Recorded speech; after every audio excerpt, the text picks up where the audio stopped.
Good day, good people, and good capitalist. My name is Dorian Antešić, and welcome to Pričajmo novcu podcast. Let's talk about money. So, this is our first episode on English, but not the last one.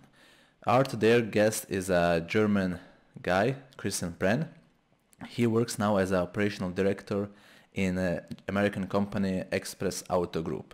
With him, we will talk about his career path from Germany to Croatia to Romania and Greece, but most importantly about his study in Croatia, especially on the Faculty of Economics and Business Rijeka.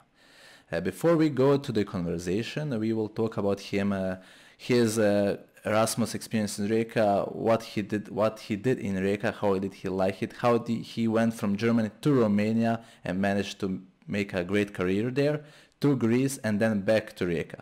But before we go there, we will first talk about our sponsors and beloved partners. First of them is Faculty of Economics and Business Rijeka. It's one of the best faculty for business and economics in Croatia. So especially if you're interested in international business, they have a great course on English. So if you're a foreigner or Croatian who would like to get better in English and maybe think about some international career, this is especially good for you. Our second partner is Student Council of University of Rijeka. They are independent student body on the University of Rijeka. They are supporting students in every way. If you have any problems, be sure to contact them. They are also supporting students with the projects. So if you need financing, they will provide you finance. And our third partner is Student Center of University of Rijeka. They are supporting students in the legal way to get the job. So if you're interested to have a student job, be sure to check them and go through them because they will provide you with the legal advices. And also, one of the best things, they are also providing students finance to finance student projects. So if you have some project in mind that you would like to get finance, be sure to check Student Center, and they will help you with financing. They will give you grants that you don't need to give back.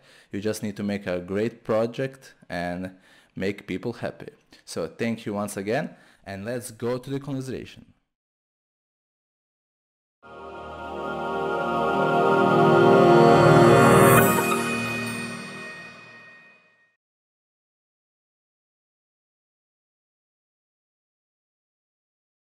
Hello, Christian. Welcome to Pričajmo novcu podcast. I'm glad that you are here. Good morning, Dorian. Nice to having me here. Germany is doing good now with the economy opening. Well, luckily I'm in the north of Germany, so I do have some possibilities now because our incidence values are very low. But in general, yeah, we are quite in lockdown still, and it goes slowly. It will get better.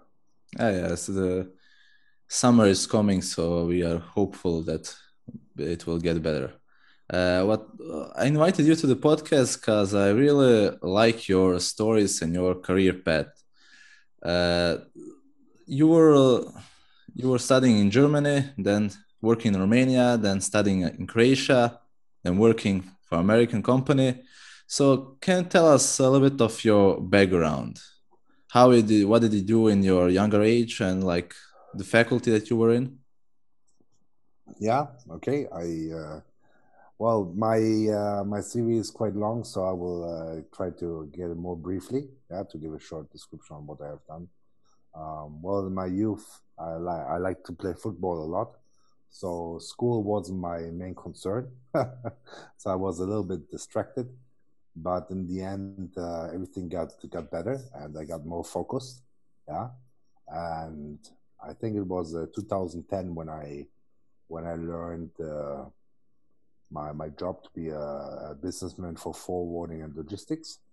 So my profession is to be a forwarder. I think in Croatian language you would say Expeditie. Yeah, Expeditie. Expeditie, yeah. The guy who will organize transports from not only from A to B and not only with a truck, but for example, Rijeka is known for its port, so more on the Pomorski side, on the maritime side, and on the air freight. So after that, after I worked 3 years in this American company, one of the biggest, well, it is the biggest American logistic provider. What was the name? Called Expeditors. Expeditors, okay. Expeditors. This is like in the same range with DHL, Kühne und Nagel, DSV, yeah, those big forwarders. After that, I decided to go one more time to school to finish my gymnasium. And after that, I decided to go to study maritime logistics. Maritime logistics, yeah. That's in Germany. In Germany, it was in Elsfleth. That was where the faculty was. So basically, it was between Bremen and Oldenburg. It's like Oldenburg is like a city like Rijeka from the size. A student city, quite nice. And the faculty was in a small village where they were located. You would say Pomorski Fakultet. Yeah, Pomorski Fakultet. So it was the oldest one in Germany. That's where they educated the nautical science students, the future captains and officers from the vessels. And there, obviously, they had also an economy part. So let's say for the people who work in the maritime sector, but on the land side, okay, on shore. So I studied there. Was good. Was a good time. And the time got even better when I became an Erasmus student. Yeah, it always gets better when you're in Erasmus. Yeah. I became an Erasmus student and I went to Rijeka. How did you found Rijeka? Well, to be honest, a lot of my friends went to New Zealand, and I thought, okay, you should not walk the ways everybody walks. So for a student from my faculty, it was quite common to go to the same spots. So most of the students went to New Zealand, to Auckland, to the university there, and I thought, hey, I want to do something different. So, and also I know, okay, Croatia, have never been there, but I heard that the faculty of Rijeka is a quite decent one. And so I looked up, I got in contact with the international office. I think there was a guy, Marko Donadic was his name. Yeah. He's taking care of all the students. He does an amazing job there. And and then I tried to compare the different subjects which I had. And apparently a lot of them have been recognized from my university. So I, of course, before as I can give this advice for students in general, to compare the syllabus and make sure before you go somewhere, even if it's not on Erasmus, you can also go and make an exchange without Erasmus. And then people are complaining like, oh, they didn't recognize my stuff in Germany, and they complain afterwards. But it's up to the student. You must make the effort before and get the syllabus, get the transcription, get the translation, and you need to speak and make the effort to speak to the professors. And afterwards, all the stuff got recognized, so it wasn't a waste. It was just a great experience. Yeah, it's much easier if they recognize your lectures. Because I know when I was, they didn't recognize, but I knew that they won't recognize. So I went willingly, but it was a little bit harder when you return and then you need to pass all of the exams in 2 weeks. Well, that's a good thing you can do this. In Germany, it's not impossible because it depends on the kind of university you go. We have the University of Applied Sciences, and then we have the normal university. The Applied Sciences is more practical and more to the reality. So you won't go in depth.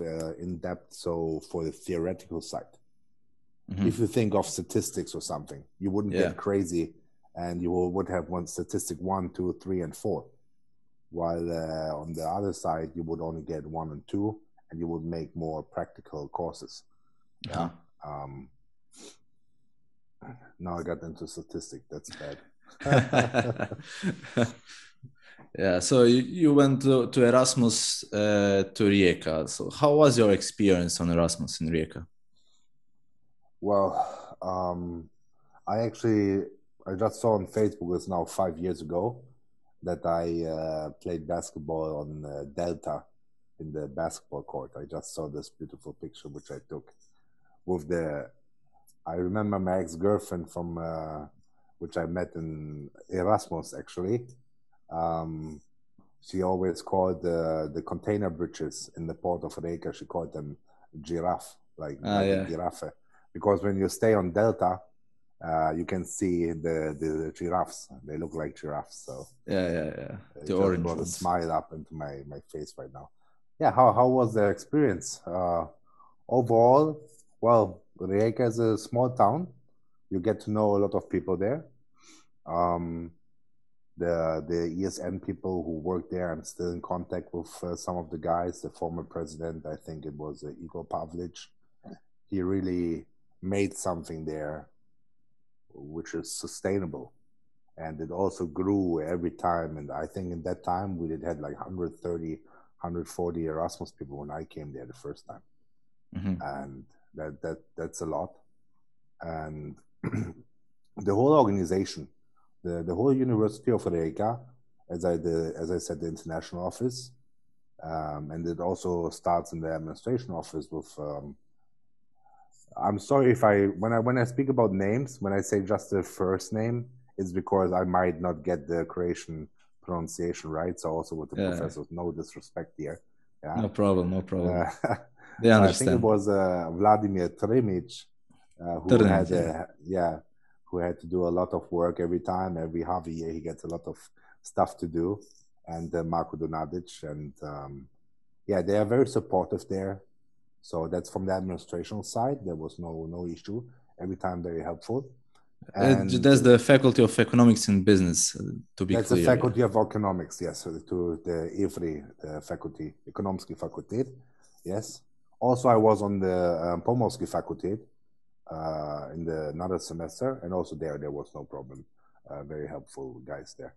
For the Erasmus experience, as a student, I have to say that I don't want to scare away people, but Rijeka, if you study economy, I have the feeling, and I have also now friends from Croatia, which are older, which are my age, and they studied in Zagreb. Rijeka is the internet, especially the international business course, is somehow, I would say, elite in Croatia. I cannot imagine that there are better students in Zagreb than in Rijeka. Like the people which I met, the people which I have studied together, they're all successful people. They all doing their way, and they have been great in university.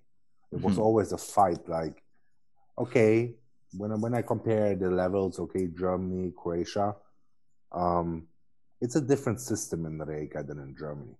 So for me, for example, the system is way better because you have much more exams. You get very busy there. So as an Erasmus point of view, for people who would like to go and go somewhere where it's nice, good weather, and party all the time, well, Ekonomski faculty, you get busy, if you have to really study. Also, I know that some countries, they send people there and say, you must visit 2 courses and that's it. We had, I remember we only had, I'm sorry to say, but when I was there as Erasmus students, the Turkish students have been like, I wouldn't like to say below average, but they almost failed everything. And they had no requirements.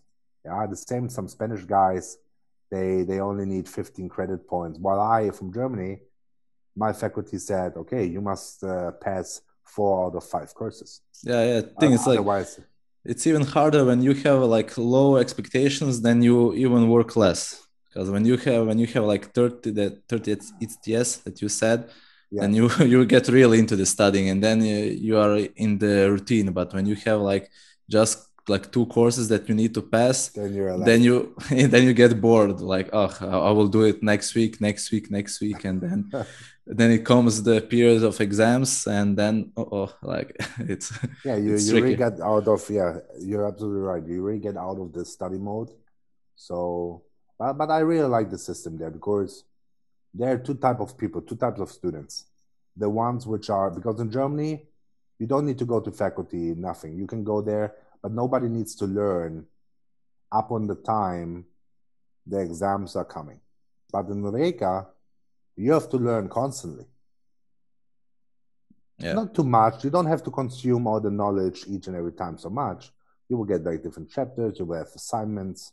I think it's a way better and more sustainable way of studying because you learn the first chapter, then the second chapter will be built up on the first one. So you need to have those things. And in the end, it remains more in your head than in Germany. It's called, they always say, Alzheimer learning. Like you learn it once, you consume it, or bulimia learning. That's how they say. You consume it and you spit it out during the exams, and then it's gone. Yeah. From Rijeka, I have a much more sustainable knowledge, and now I have to be honest. So for me, it was a much better way. I wish I would have chose that path the first way, but yeah. So Erasmus experience, as I said, also the city is nice and tiny. Well, obviously a lot of parties, yeah, but for the student life, yeah, they did a great job there, and the professors, yeah. I think the connection is very good. Like Rijeka is in the north of Adriatic, and like bus connection is relatively like solidly good. Like you have to Zagreb, then you have to Italy, then you have to Czech Republic, Austria. Oh, You yeah, can travel like cheaply. Like you have like those cheap buses. It's I think it's for that. I know that like I hang out with a lot of Erasmus people also in Rijeka, and they are very pleased with the connections to go everywhere. you are absolutely right there. Actually, this is, if you think of the map, where's Rijeka located, it's amazing. I had a friend visit to me. He never went on vacation, and he came to Rijeka to visit me. And within 4 days, we went to 3 different countries. So it's just great. So in 1.5 hours, you're there. You're in Trieste in the port. You are in Slovenia and Ljubljana. You can go to Zagreb, to the capital.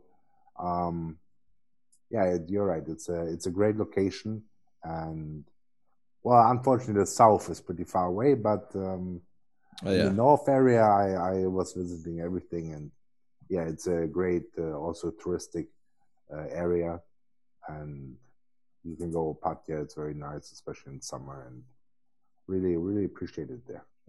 And so after Erasmus, what was your path? You went to Germany or not to Romania Yeah. or Yeah, so after my Erasmus, so I was supposed to be only half a year there, but then, well, how it is, I met this lady, and then I decided to stay another half a year, which was great because then I visited Serbia, I visited Bosnia, yeah, also great countries. summer semester is I think the best one in Rijeka. Yeah, I mean, I caught the whole Bura. I lived in Serdoci in the north of the city. Well, Yeah. yeah, so I lived in Serdoci on the bus number 2. I think Ivana Čikovića Belok. That's it. I That's remember. a Directly good above the memory. Zamet Center. Yeah, directly above the Zamet Center, Uh-huh. where they play handball and you could play table tennis there. Also great. And then second semester, I lived in Straßmeier Roma, in a very big flat on the opposite side. I think on Pyramida is the bus station. It was Uh-huh. also Uh-huh. a great big flat in front of the port. You could go to the beach in 10 minutes. If you go to the city center in 10 minutes, it was a perfect located. Good life. And yeah, the good life. So after that, I went back to Germany. I still had like a few courses to do. And well, university can be very difficult in Germany. Well, everywhere university can be difficult. Doesn't have to, but can be. And then I was another half year in Germany. And because I studied, so my course was called International Transport Management. So in relation to the maritime sector. And then I decided, because it's international, I want to apply for writing my bachelor thesis. And because it's international, you're supposed to do your bachelor thesis abroad. So the whole study was like related to be abroad and to get this international experience, right? Yeah. So I applied in different countries. I applied in UK, I applied in Czech, I applied in Netherlands, but also in Romania. Why in Romania? Because in that half year when I was in Germany, there were Erasmus students from Romania, which I took care of. And they told me, man, you must come to Romania. So I have created a great friendship, which I'm still with them, very close to them. And I came with them to Romania after the summer. They told me lies. They were liars. They told me, oh, you know what? With 500 euros, you are the king here in Romania. You will have the greatest life. So I went with them in the summer there. Obviously, 500 euro in the summer is, it was 2 weekends, then it was gone. So, and then I applied in Romania to write my thesis. And I applied in that American company because it was a global company, right, where I worked before. And so I applied in the district, in the branch there as an intern business analyst. And I got a message back in German language. And I was like, hey, why do I get a German message back? And apparently in Romania, which I didn't know at this moment, there's a German minority. So if you, I no disrespect to all Romanians, but most of the beautiful cities, when you ask a Romanian person about what are your most beautiful cities, those cities have been built by Germans. Cities have been created and the whole architecture is German. They have German heritage. And that's why they have German names. Yeah, so I decided to go to Romania. And I think it was 2017 when I moved to Romania. January 2017, yeah. And how was your business there? What were you doing, and how did you like it? Yeah, so that's how my all like how I started to start working then again, right? Since 2017. So it was like 1 year after I left Rijeka. I was the first 3 months I was an intern business analyst, and I wanted to write my thesis about process implementation in connection the interrelation between me as a foreigner and how to interact with the people in Romania, because there's a lot of difficulties you have to overcome, because as a Western, as a German, the expectations are first of all very different than to an Eastern person, especially when you're in a former communist country like Romania was. Because the mindset is totally different. Do they like expect much more from you? From me, yes. Well, obviously my boss was half German, so she actually said on the first day, so Christian, you are a professional freight forwarder. You have you learn much more in 3 years what they learn here in 5 or 10 years. Yeah, so that was the expectation. She said I should kick some ass and get the operation run, even though as an intern. So what I have done, I don't know if you know, it's called AEO. It's an authorized economic operator. It is something in order to, when you make some customs, you have like known shippers and unknown shippers when you want to send something outside the country. So you don't have to do the screening. When you go to the airport and you have your cargo, you have to screen your cargo with an X-ray.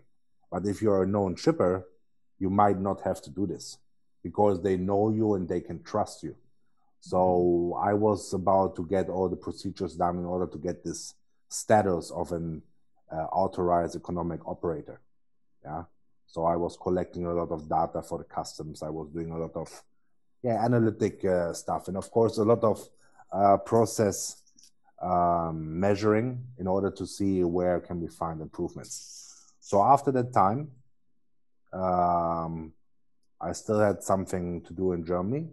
Yeah, some courses open. Nevertheless, I got the job offer from them. So they offered me the position as a specialist business operation, which is an associate level position.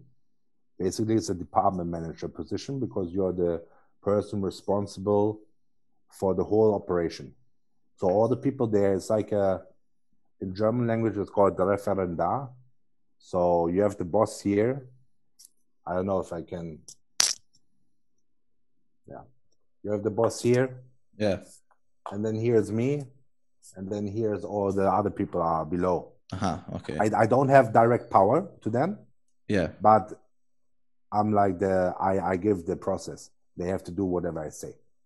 Okay. And of course I will, because I don't have the force, and that's where it comes those difficulties in the culture. You need to convince them to do it.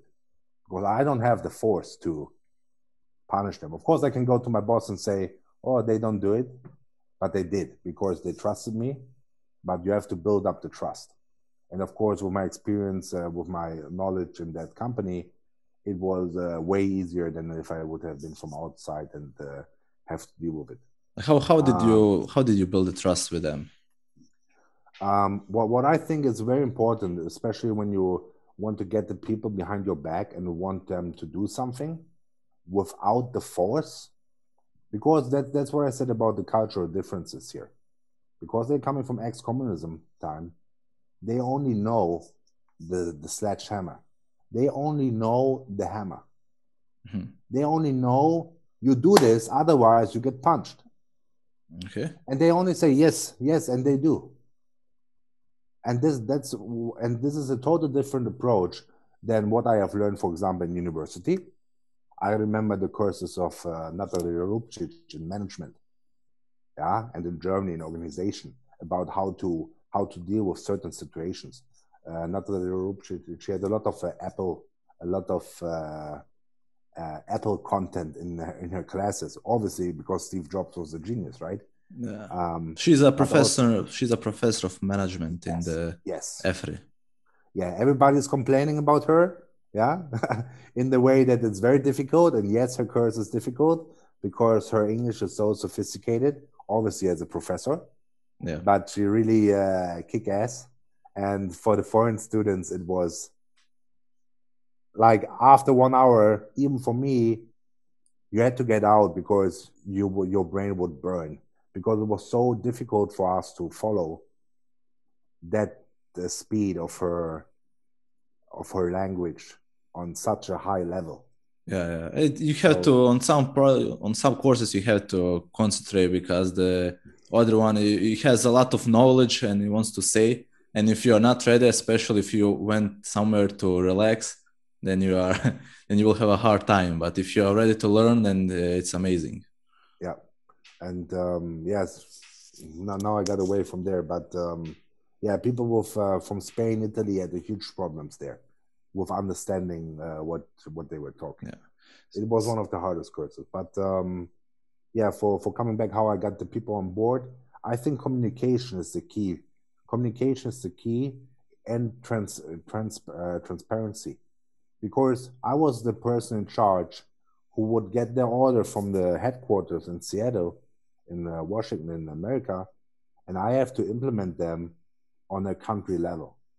So there were several branches and several departments, and you need to implement those ideas and now change a person who's doing the same job for 15 years. And now you tell him, now the German guy comes, stay behind your back and say, actually, you should go from A to B to C to D.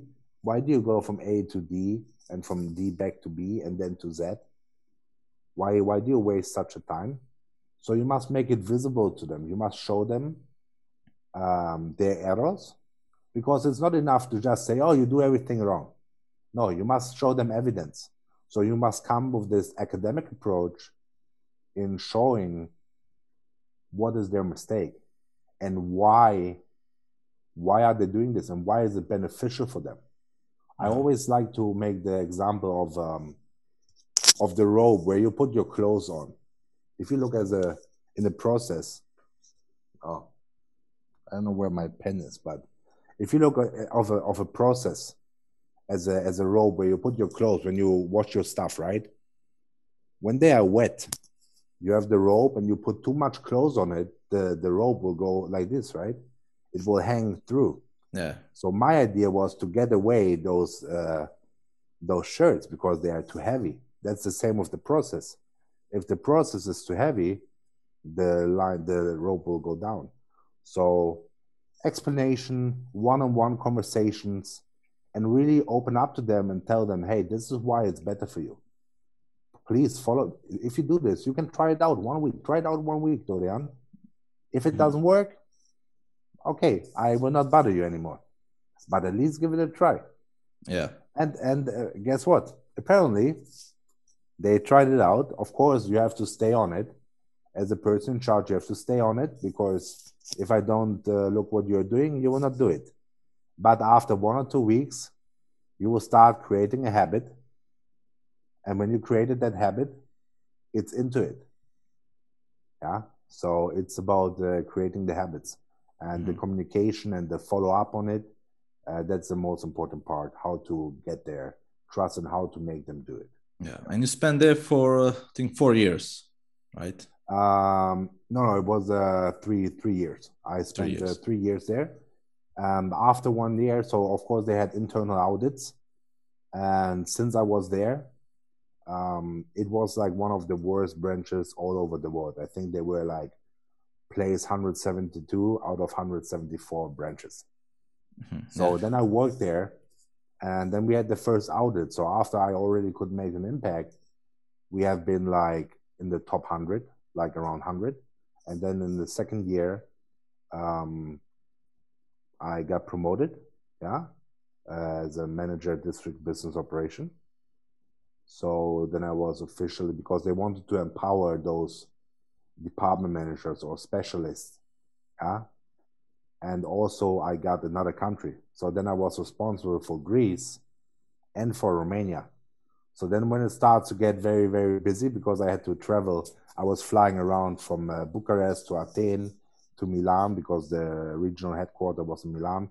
So my regional manager was in Milan. So I was traveling in the triangle all the time into Amsterdam to see the boss of my boss. And you go from one audit to another. You have to prepare the branches. And, well, yeah, it was a quite busy time. And, of course, the responsibilities got bigger with a second country. With in Greece, they had 3 different branches.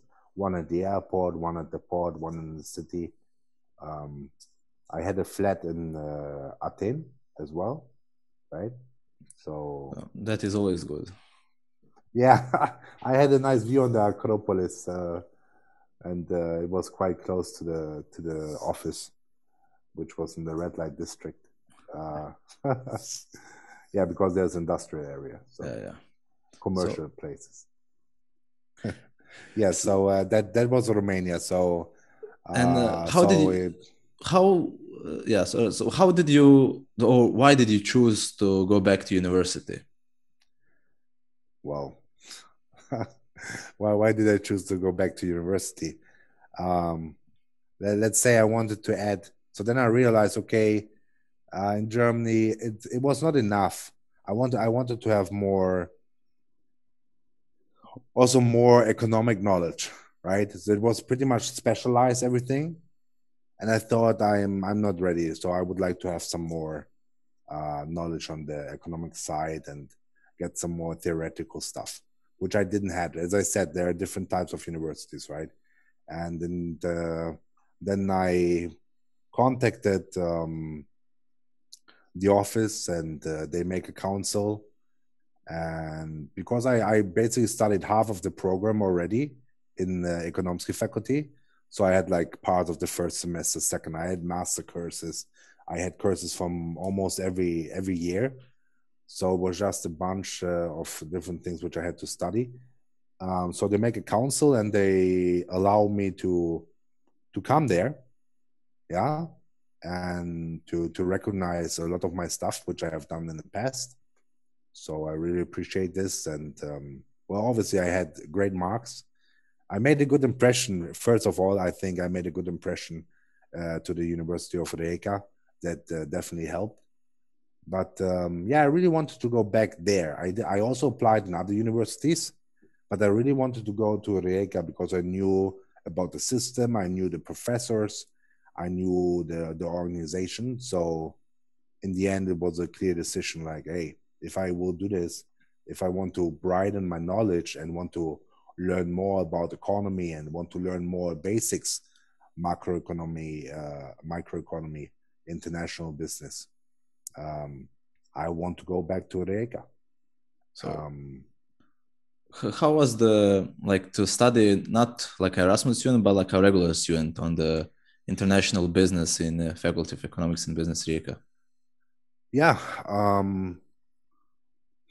How well, I think as an international student, there's not much of a different beside, because as I said in the beginning, even as an Erasmus student, you should not come there with false expectation like what they have from those countries where Erasmus got so popular, in the way that sex, drugs, and rock and roll, and that's it, right?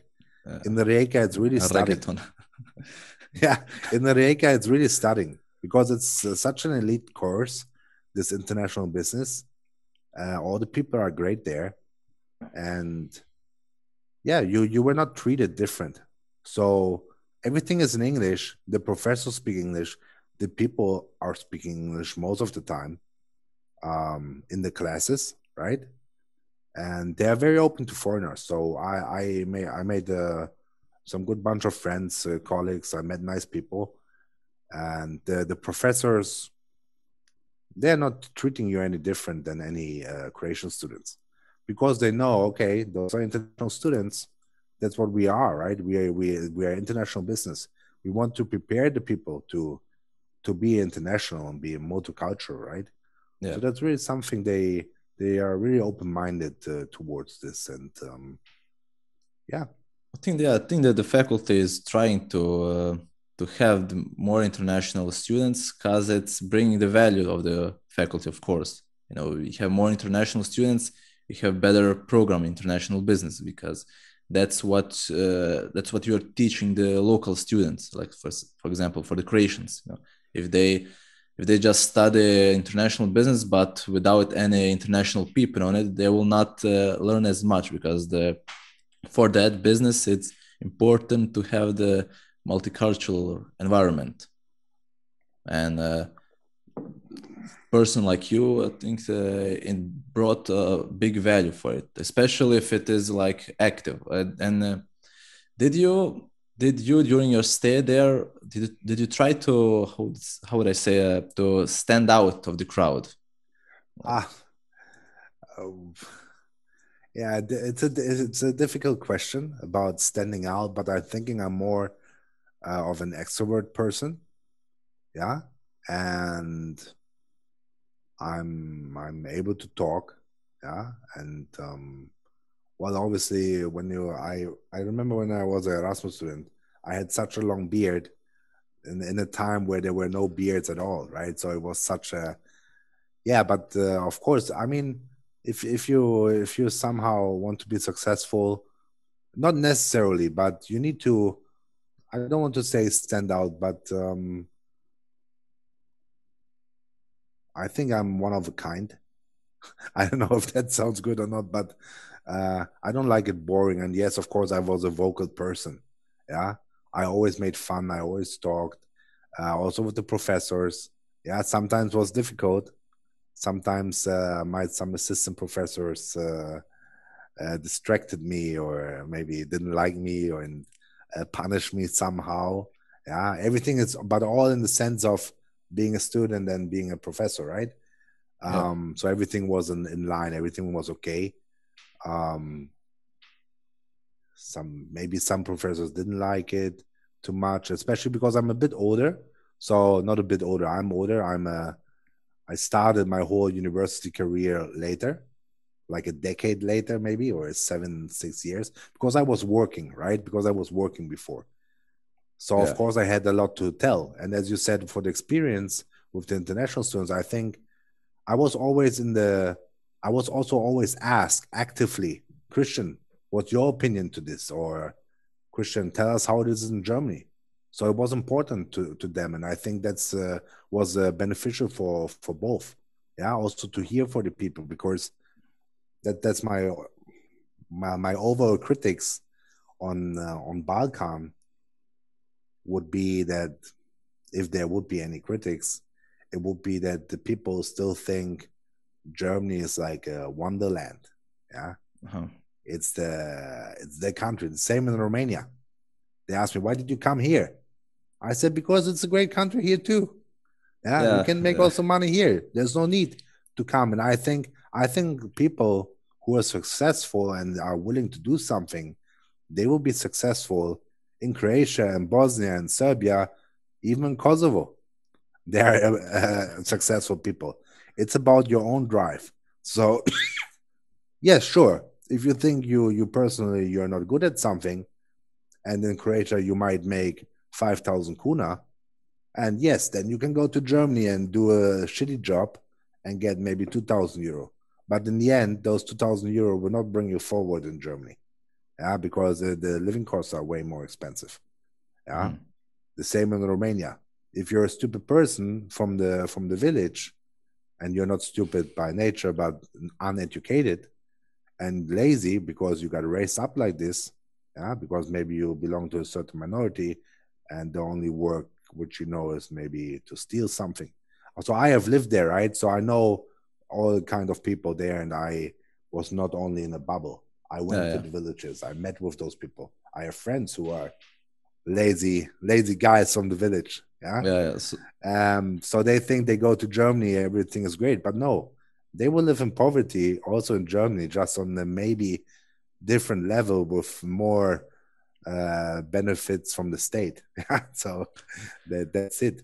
So the idea is, if you're sorry, Dorian, just to finish this. Yes. The idea is, if you have the drive and if you're a good student, if you're a good person, you would do it in Croatia as well. Rijeka is a rich city, and all the people have most of the people have a good life there. I didn't see so much poverty in Rijeka, for example. So you think especially not among the students. So you think that we have a wrong opinion about Germany, or that we are too cynical about our situation in our country? Yes, you're too cynical about your own situation in your country. I think Germany is not, for example, now with the whole Corona thing. And you personally, I know that we had a different opinion about the lockdown and all the kind of stuff, right? In the end, I got raided, right? And yeah, I think the people are too critical about their own country. I'm okay. Germany is a great country, you know, but also I lived there, and I lived in Romania and Croatia. I can see all the aspects. Just because your parents went in the 90s to Germany, and some of them made it there and coming back and can send their kids to Croatia to school and send them money here, doesn't mean that Germany is the greatest country. Yeah, in the way that Croatia has a lot to give, especially right now. It's also more emerging, it's more developing, it's getting there. The same with Romania. So, like, could you compare the business in Germany, Croatia, and Romania? What do you think, like, the differences, and where could like Croatia get better? Well, first of all, because it's also a former ex-Yugoslavian state, and especially in comparison with Romania, still some structures are a little bit old. If you would go, for example, into Riva in the migration office to get your it's not GNP is on the Romanian OTP or OIP. If you get your OIP number, yeah. So if you go to Riva and you go there to the office to register yourself, you can see that this is like so old fashioned. Nothing is digitalized and everything is very old, right? So the whole governmental things, they're still very old fashioned. So there's also in Germany it's old fashioned, but not that old. Yeah. So also our state, they are quite slow in digitalization and renew everything, right? While in Romania, actually, the economy is booming. All the big IT companies are in Romania. You have Oracle, you have Microsoft, you have Samsung, you have Pfizer, also medical, you have automotive. I don't know how much automotive is in Croatia. I know that you have a nice company called Rimac, which is going straight up, right? Yeah, Rimac. With their Rimac's not the Rimac, okay, with their sport electronic cars, right? But also I know that they have this digital nomad pass right now. So they have like created in Croatia, yes. There are some good web pages. I think it's Total Croatia or some Total minus Croatia it's called, where you can read some good development stories about Croatia, about Total Croatia News, yes, portal. Yes, that's the one. That is very good for if people are listening for the Croatian news on English. Exactly, and there you can see a lot of progress, and yeah, I think now they have to open up a little bit, and I know some tech companies are also now establishing in Croatia, and it will be more and more. Yeah, because Romania was like in Croatia, it was always like, oh, well, we are better than Romania, but Romania is now GDP is rising very, very fast. I think that even surpassed Croatia with the rise or the benefits. Not, of course, the whole country, because a bigger country than Croatia, and in the cities are much more advanced than the periphery. But it's getting much better. I know, like, I'm also now studying with a lot of Romanians in Portugal, and they are all in IT. They all have very perspective, very good look for the future. Like, they are optimistic because they know that the country is like on the good trend, and they're feeling very good about it. And when they feel good, they want even more to try to work. Yeah. Exactly. That's also what I figured out. So those, especially those countries, of course, it's like the phoenix out of the ashes, right? Romania was so low for a long time. There's only one way to get, and there's only one way to get, and that's up. So that was the direction for Romania. Of course, corruption is still a big thing, but it gets better. But beside the corruption, the IT sector is booming. The developers, they're kicking ass there, and all the companies are there. And if you want to make it a good life, Romania it is. And I totally believe that in Croatia is more developed, yeah, in general than Romania. And also I worked in Greece, right? And this is the sad part. Greece, compared to Croatia and Romania, is so much below. Like in Greece, I saw poverty, which I've never experienced in Romania, which is quite sad because for me, Greece raised up with now being born in 87, being raised up, being Greece was a European country like Germany, just with better weather and islands. That was my perception of Greece. And then I went to Greece and I see like, nope, that's quite behind. It's like I get the red lantern. You get the antique. You get the antique part, but the modern part, it's horrible there. It's so yeah. So Croatia has a lot of to give, and I think the people should stay here and do it here. There's enough opportunities here, and a lot of smart people who are willing to do something and do something good here in Croatia. Okay, yeah, and so you probably, I mean, you spoke with your colleagues there on the faculty. Do you think that most of them would like to go out of Croatia, or would they stay? Yes, still the people are very pessimistic, as I said, and actually a lot of them, they got like scholarships and they go abroad, the one which are good enough, right? It's again the one who really want to do it, and those people who are actually going abroad, those people I'm 100% sure they would have make it also in Croatia. As I told you about our common person which we know, who went to London. Yeah, but I This think, but person would in be. that way, I mean, do you think that it's like bad if they go directly outside, or because they can go outside of Croatia and then always with that knowledge come back? I don't think it's like one-way street. Yeah, good point. Yeah, of course, to gain experience, maybe would be good. Yeah, for example, that guy who's now in London might be a stockbroker there, and then maybe coming back and go to Zagreb Exchange. Uh, but then we don't know if that's the career path the people choose, right? If they can have the good life in London and do it there, right?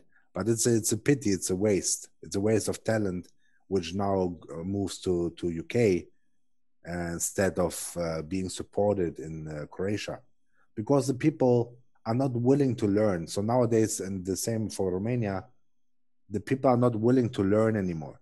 You know, when in Germany you learn, because we have those professions where you make an apprenticeship and you get like, you earn like 500-600 euros per month for 3 years.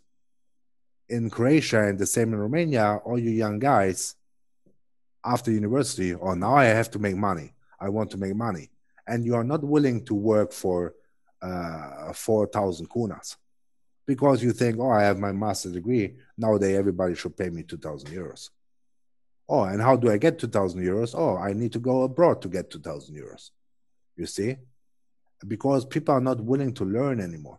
Because I'm very sure in the long term, I had this, the professors might know him, this friend from Romania who studied with me in Erasmus during the day. He was doing a second master degree in Romania. He was an amazing person. But you know what he's doing? He's in London right now and he's giving away flyers. Hey, he makes £2,500. But you know what? If he would have stayed in his village, now he would be the mayor. Yes, he would have had to work for 300-400 euros for 2-3 years. But then he would end up being something great. And now he's giving flyers away, and it's the most potential loss which I know of a person. Yeah, because people they're not patient enough. Because you see all the money, especially now with the whole cryptocurrency, and you young guys, you are able to make some smart investments, and then you add up your money, the compound, it gets more and more. The young generation have more abilities now than I had 10 years ago. Yeah, and you are more clear about how to generate money and how to be smart. And yeah, I think a lot of potential is gone. You have the brain drain, and most of it will not come back. I hope it will come back, but did you like your colleagues, not just from your study, the international business, but like the creations? Did you mix, or do you think that most of people, for like foreigners who come to regular studies, that don't hang out with a lot of domicile like Croatians? Now I only went. I had only 1 year there, but I think I spent a lot of time with Croatians, especially as a foreign student. I would suggest to go into a student's dormitory, because there you are constantly with Croatian students as well, right? Yeah. And as a foreigner, it's easier to find contacts. Yeah, of course, I was always the German guy in the dormitory, right? No shame to be that. But yeah, I think the connections were good, and I still like to keep them alive, right? To make friendships all over Europe, maybe all over the world in the future. But for now, yes, I'm very happy that I was able to establish some great friendships, experience a lot of stuff together, also with Croatian people. Yeah. Well, I'm not necessarily. Maybe it's because I'm half German, half English, and I don't need Germany. Yeah. In Romania, most of my friends are from Croatia, Serbia, and Slovenia. That was the kind of group of people I was hanging out. So maybe inside me, it's a little Yugo. Well, yeah. I mean, I'm following your social media, so yes, you are becoming a Yugo. And like after faculty, you started to work for American company. And do you think Yes. that the uni stuff that helped you, like in Rijeka, helped you with that job? Yeah, definitely it helped me, especially for the application. In the way that, well, it's a university degree, right? I mean, I finished it. They see, because it's an international job, and they want to see people with international experience. Who's better? Who fits the requirements more than a guy who lived in certain countries, who studied in a foreign country on the Balkan, which is quite unusual, but very much recommendable. And also, I could see through the whole application processes, I could see, especially when I applied in South Germany, you would get there. And because in South Germany, I know for Croatian people and in general Balkan people, the only cities to reach are Stuttgart, Nuremberg, Munich, Karlsruhe, maybe Frankfurt, but they don't go higher than this. Yeah. Nobody went to Hamburg. They know Hamburg is nice, but in general, they stay in the south because it's very easy to commute and go back to Austria, or if they even make it to Germany, because usually they want to go to Austria. Yeah. So, Yeah, to the good and old Habsburg Empire. yes, exactly. And you could see that they are very interested. Oh, I see you studied in Croatian, because also a lot of from your parent generation who went there and who are now in charge in Austrian or German company, they would acknowledge this, that you studied in the Rijeka, and it's always a hitter. Like, it's always something you stand out. It's very unique. Yeah.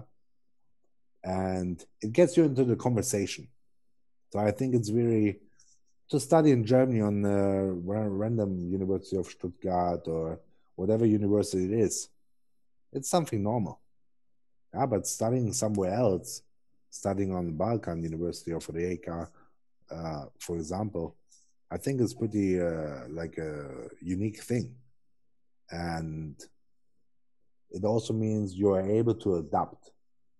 Yeah, so that's a very big important point. So when I got hired in my job as operation manager in a trucking company in America, the team was built out of Balkan people.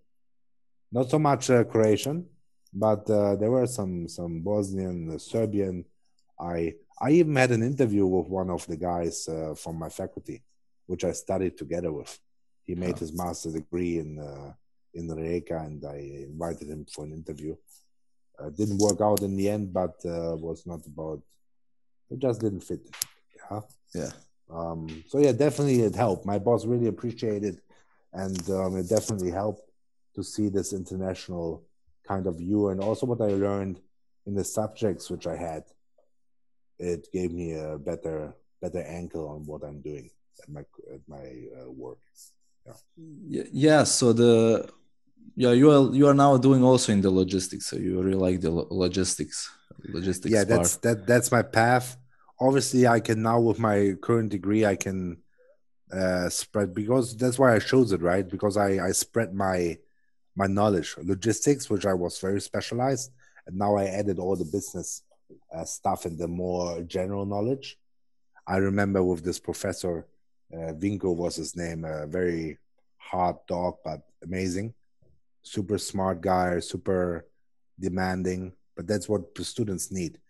Students need those demanding professors, otherwise they will not get forward. Yeah, I agree. So everybody was complaining about this guy, but he's an amazing professor. And what advice would you give to students? The ones that are like in general studying there, and the ones that are thinking about international business on English in Rijeka, Croatia. What I would recommend, if they have the opportunity to, during their bachelors, for example, make an Erasmus there. Actually, when I came back, I really make a lot of advertisement, and I think my university sent a lot of students afterwards, because I was like the first one who made the ground, and now every year they send a lot of students from there. So I would recommend to make this Erasmus and then take some courses, and then also see, hey, maybe that's something where I could do my master's. Maybe that's something I could do my master's degree in, because it's such a great university. All the structure is there. When you look at the homepage, I've never seen a homepage. Well, obviously, I'm not looking through all the university homepages, but I think I went on the University of Zagreb, and it was very difficult to get through it. Yeah. So what advice would you give? in terms of how to do the application, or what No, to like expect for the in people? general, like what to be a better student, to be better at work. Okay. To be a better student, it really helps when you have people you can connect with, and you can somehow boost each other. It's like, I don't want to be too much of a poet. Like Ronaldo and Messi, they have been there for each other, and they were dueling each other, and that's how they were able to achieve those things. I remember when I studied with those Croatian students, some of them were so great, and it really bothers me. And that's this competitiveness. But not everybody has this, Dorian, right? Not everybody has this competitiveness. And I had it from sports, from football. So then I had those 3 Croatian students. I remember her name was Pamela Pirkic, Nina Jelenkovic, and they were so great. They were every time they had almost 100%. And every time I got like the 3rd place. And I really wanted to be with them. And when you had group work, you need to be able to let yourself into it. It means that don't be the lazy guy. It should motivate you. If somebody is better than you, it must motivate you. You should not say, oh, but I'm worse than this person. No, everybody can do something. And everybody can put a little bit of effort. And everybody can do something. And everybody can do a little bit of effort. And some have the drive, some have the inner drive. For some of them, it's intrinsic motivation. You must find your personal motivation. You must ask yourself, why do I do this? I decided to go to Rijeka because I wanted to finish my university. It was my personal intrinsic motivation. I said, I want to have it for myself. I didn't need it for my job. I'm operation manager. I'm the lord of 50 trucks and 20 people and 2 departments. I don't need it. Yeah, I had a great life in Romania. I had my BMW. I had my flat 120 square meter in the city center of the capital. I will never be able to achieve those things in Germany. I'm okay. Know your limits. I will not be the CEO of a company with 5,000 people. I know my limits. But that doesn't mean that I need to limit myself to a certain thing, like a low limit. I can put reachable limits. So make a target which is tangible, which you're able to achieve in one day. Yeah. Don't make your highs up too high. Yeah, that's as an advice. And for the work, well, that was for being a student, right? If you know you cannot achieve an A+ because you know that you're a lazy person, so then your goal should, of course, to improve your laziness and to maybe make schedules, maybe make a plan on how to study.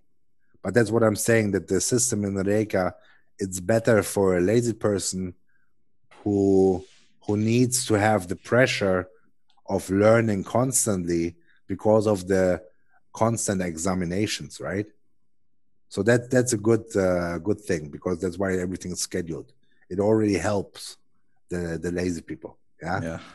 But for university, for Rijeka, I know, read all the things 3 times and that will be good enough to make a good achievement, right? Yeah. If you read it once, you may fail. If you read it twice, you will pass. If you read it 3 times or even 4 times and study it, you will do good. Yeah, that's a great advice. And if I will just have like 2 more questions, short ones. First one, can you tell us some recommendation for literature? What books did you like in your life? It doesn't have to be just that you helped you. Yes. By the way, the book, I think you still owe me one of my books. For my role as an operation manager, as someone who takes care of the people and need the people to do things for implementing processes, the power of habits. I think that was the title, Power of Habits. 7 habits of highly effective people. Yeah. I think that's still at my place. Yes, that's still on the island of Rab. Also, I have here Start With Why from Simon Sinek. Simon Sinek. Yeah, that's a great book. And also, I know this title is weird.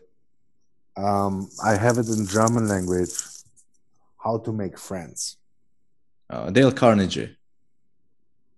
How to make friends and influence people.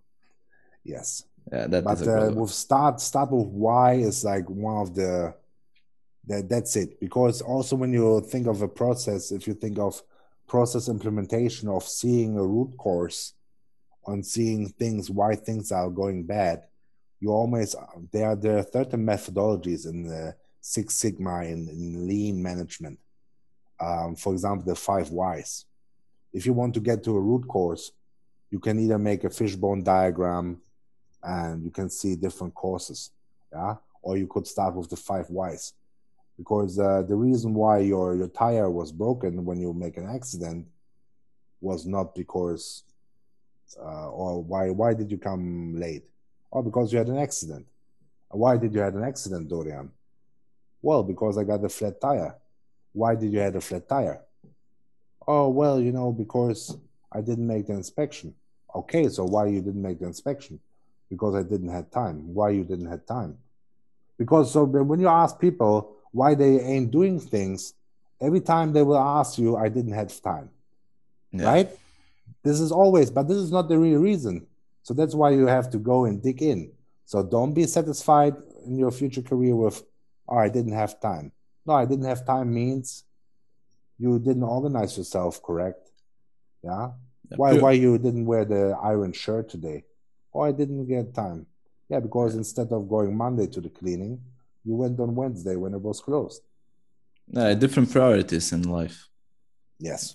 And the last question would be, what is your philosophy on business? How do you perceive business, and how do I perceive business? What is the philosophy of you? Well, I do not run. I haven't made my own business yet. Might be, but I think customer service for me is something which people underestimate. They underestimate the power of perception from a customer view. For example, for me, customer service is everything. I'm getting really agitated about inconsistency, for example. Let me give you an example with a restaurant or with the hairdresser. I went to the hairdresser 2 days ago. She asked me for 15 euros, like 100 kunas. She asked me for 100 kunas. You know what? I went there 2 weeks ago and I paid 19 euros. I'm getting pissed off. I tell her, my lady, now we have to establish a price now, because the last time you did the same thing and you charged me 19 euros. We did exactly the same. Why did you do this? It's okay to pay 15 euro. I'm glad to pay less, right? But I'm also happy to pay 19. But what I don't like is to pay for the same service different prices. Well, you get discount.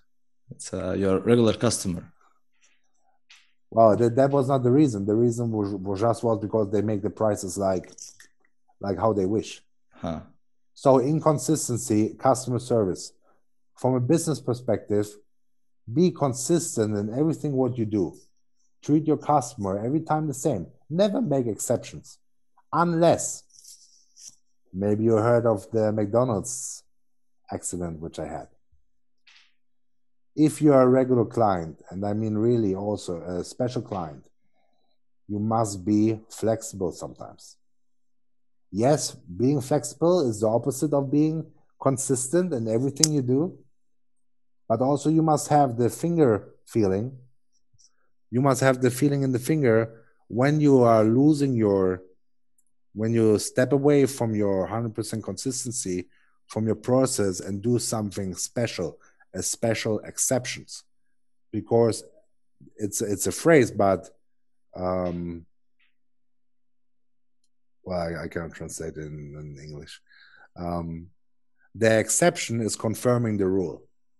So if you do everything the same, you should also be able to make exceptions sometimes, but it must be reasonable. So again, customer service, being consistent, offer great service, and I think honesty and transparency, that's the way you should treat a business.